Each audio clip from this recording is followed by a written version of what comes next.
Hello, my dear students. I hope you have taken a great care of yourself in the previous week.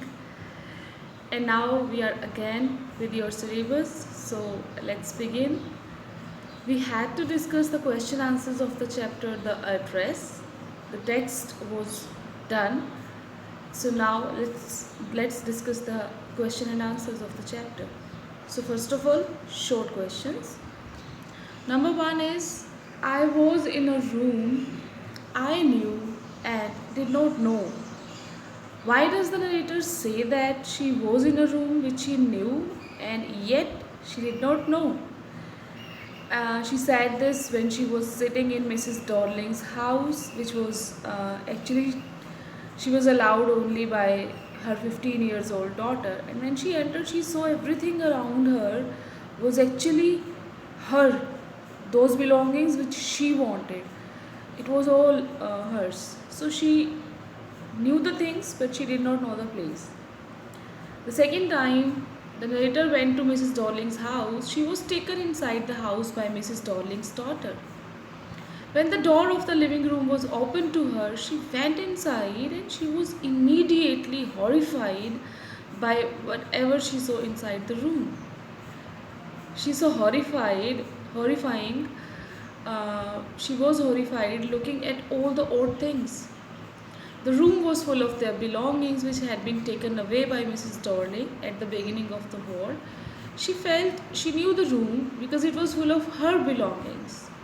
And as the room was not theirs but was a different room and the things were kept in a different manner, she felt she did not know the room. So that is why she made this statement, I was in a room I knew and did not know. Next is, why does the narrator come back without claiming her belongings? She was able to see and confirm now that all the belongings were there with Mrs. Darling. But still, she decided that she would forget the address. Why so? The narrator came back without claiming her belongings. She says that the objects which are linked in our memory immediately lose their value when those objects are seen after some time in strange surroundings. So, if you have given something to someone and she has arranged the things in a different way, you will not like the things again. Those things will lose their value. So the same happened with Maga Minko. All her belongings, the silver cutlery, the clothes, etc., had lost their charm when they were seen in Mrs. Darling's house. She knew that if taken back, they would again seem strange in her small room, which was actually rented. So she thought that she was having a small rented room, so she was not having enough place to keep all those belongings.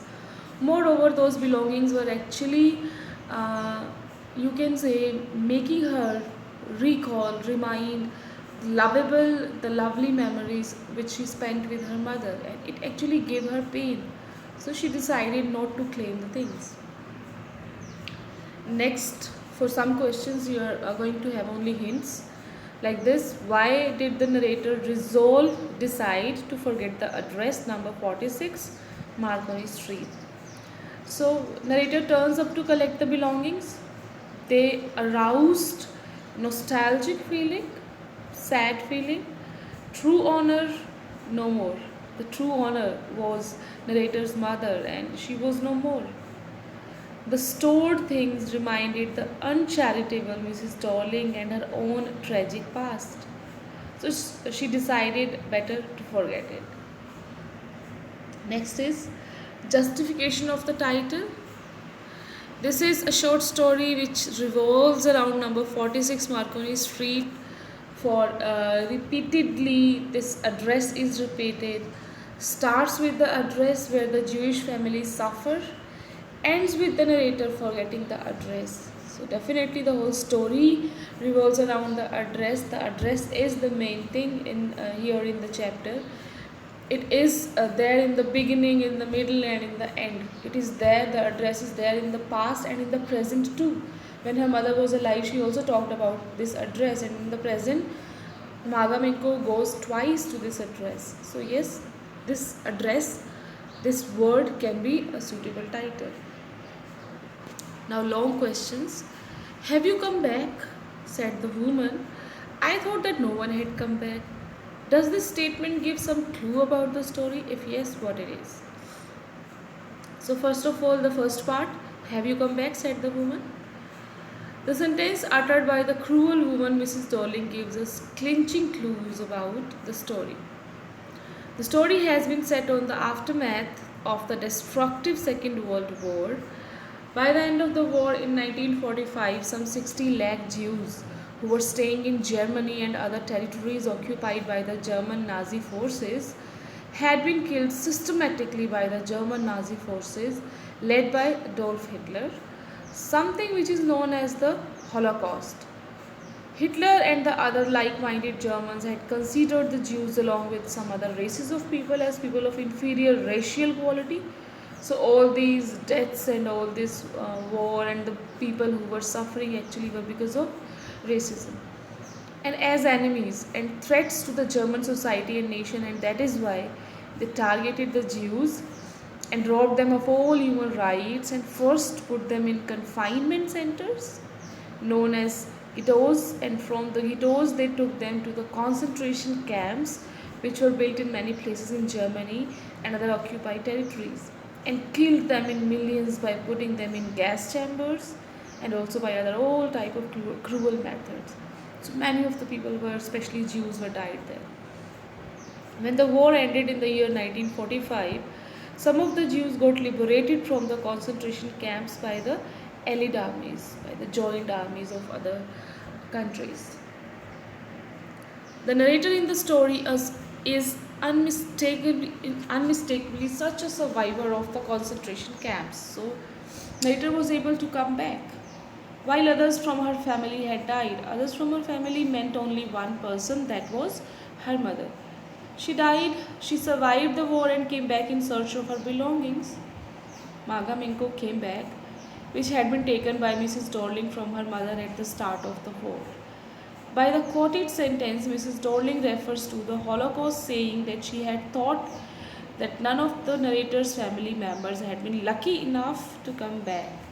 So this is what said by Mrs. Darling, because she knew that nobody would be able to come back. But yes, Maga Menko was a survivor and she came back.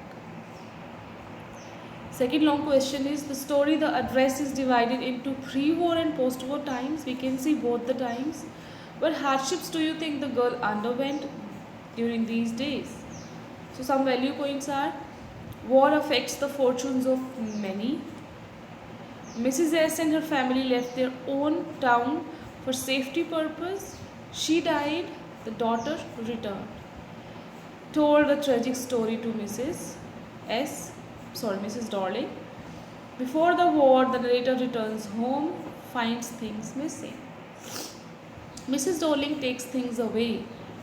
The narrator doubts Mrs. Darling because for the very first meeting, Maga Minko was doubtful. She thought, why would this work, such a heavy task of taking the things from one place to another by a single lady, was done by her. So she was already doubtful. She already had doubts for Mrs. Darling. After war, narrator returns to take her belongings. The uncharitable Mrs. Darling's behavior and stored things unsettles her. Things reminds her mother's memories. So she becomes nostalgic and she ultimately wants to forget tragic past. She resolves to forget the address and doesn't take things. Before coming to Mrs. Darling's house, she was dying to see those things, touch those things, and to have them back. But when she saw all those things settled in an tasteless way for her, she was not actually wanting them to have back, because those actually aroused the sad feelings the time when her mother was alive. So she decided to forget the address. This is very important. The address is a story of human predicament that follows war. Comment. Wars always bring death and destruction. That is very true. Whether you are a winner or you are a loser, if you had to fight the war, many of the soldiers would die. So this is only death and destruction. Wars cannot end conflict. In Holland, a Jew family suffered, disrupted the life of Mrs. S and her family before war left town for safety. Mrs. Dorling took chance, grabbed her costly things, even silver, and you can see all the things. Mrs. S died. The daughter returns, visits Mrs. Dorling, number 46 Marconi Street. She shows her uncharitable character, how ungrateful she was. Denies recognition in her second visit, the narrator found the daughter of Mrs. Dorling. Denied that she had not recognized narrator, but when narrator noticed that she was wearing her mother's green knitted cardigan, then she said that no, it is not convenient or comfortable for me to talk to you right now, so please come later. But in her second visit, the narrator found the daughter of Mrs. Dorling. Mrs. Dorling was not home. She found her belongings, she became nostalgic, she recalled her mother, and she felt sorry for her tragic death. So the things actually brought pain for her. Things reminded the tragedies she had to undergo, she had to face, experience, resolved to leave things and forgot the address. War changed narrator's life. She not only had lost her mother, she also had to lose her costly things. Some of the key points of the chapter. The narrator arrives at 46 Marconi Street, a house owned by a certain Miss Dorling.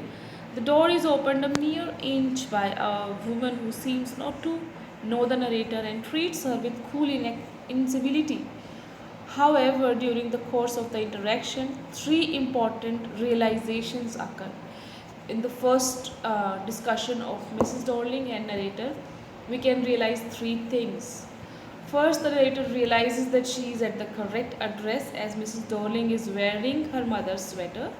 From the faded buttons, it is evident clear that the sweater has been worn fairly enough. It is worn and washed fairly often. The narrator knows she is unwelcome as Mrs. Dorling doesn't even let the narrator come into the house. She cautiously closes the door and she doesn't want anybody else to see outside. The narrator goes away disappointed and unsuccessful in collecting her things. The narrator hears a door open and close within the house behind Mrs. Dorling. The readers know then that there is another person in the house, someone whom Mrs. Dorling is anxious to keep away from the narrator, and that someone was maybe Mrs. Dorling's daughter. Mrs. Dorling had not told her daughter that how she has arranged all those things. The daughter did not know the reality. So Mrs. Dorling did not want her daughter to see Magamenko. As the narrator walks back to the train station, she recalls how once on returning home from the university during the first half of World War II, she had found several of their household items missing. Her mother had then informed her that Mrs. Dorling, an old acquaintance of her mother's, had renewed their contact now and Mrs. Dorling insisted that she would keep their things safe during the war. She herself suggested, "Let me take your things, I would be keeping them safe." She had always that bad idea or cunning thinking about the things since the beginning. The narrator also recalls another incident when she had seen Mrs. Dorling for an instant in a brown coat and shapeless hat before the woman left with yet another installment of the narrator's things. When she got up late in the morning and she saw that somebody was going, and the mother actually said, "Oh, see, Maga, this is Mrs. Dorling," and she just saw Mrs. Dorling fleetingly. The narrator's mother, an apparently gullible woman, a person who trusts others very easily, so she was that kind of lady, did not seem to suspect Mrs. Dorling. She was so kind and innocent, she did not have any kind of doubt on Mrs. Dorling of any ulterior motive, any you can say negative bad motive. Mrs. S, the narrator's woman, was more worried about Mrs. Dorling hurting herself or being attacked by someone while carrying their things back to Marconi Street for safekeeping. She was such a nice lady at heart that she used to think that Mrs. Darling was taking a great risk in taking all these heavy things with her. So she always had that kind of sympathy for Mrs. Darling. And what did Mrs. Darling do? She actually cheated her friend. She asked her daughter to remember Mrs. Darling's address in case the narrator was the only one who survived the war. And it happened. After the first unsuccessful visit, the narrator ruminates about why she took so long to return for her mother's things. She ruminates. She, you can say, introspects, thinks to herself. The war and the loss of her family had settled heavily on the narrator's heart. She only felt fear and hesitation when she thought about the things kept at Mrs. Darling's house. Whenever she used to think that I would go and bring my things back, it aroused a kind of fear in her. When a person is dead and you have to take or see the things related to that person, it definitely causes a different kind of strange kind of fear. Each of those things carried memories of her life before the war, with her mother, of course. The pain of loss stopped her from returning her things back. So that was the pain and fear. This is very important. You will have to attempt it whenever you are asked something about war. The impact of war on civilians has been portrayed in several books and movies, including The Diary of a Young Girl. Annie Frank, I hope you remember how her diary was later found and later it was published. Sarah's Key by Tatiana de Rosne, that was also a story about war. The Boy in the Striped Pyjamas by John Boyne, and movies such as Schindler's List. The torture of the concentration camps, the loss of loved ones left a painful, everlasting impact. The narrator's observation of the light colored bread, she said everything was normal now, the bread was actually getting normal color. Familiar views and unthreatened sleep implies the coarse, stale food of the camps. The view of the barren land and the barbed wires and a sleep forever threatened with pain and death.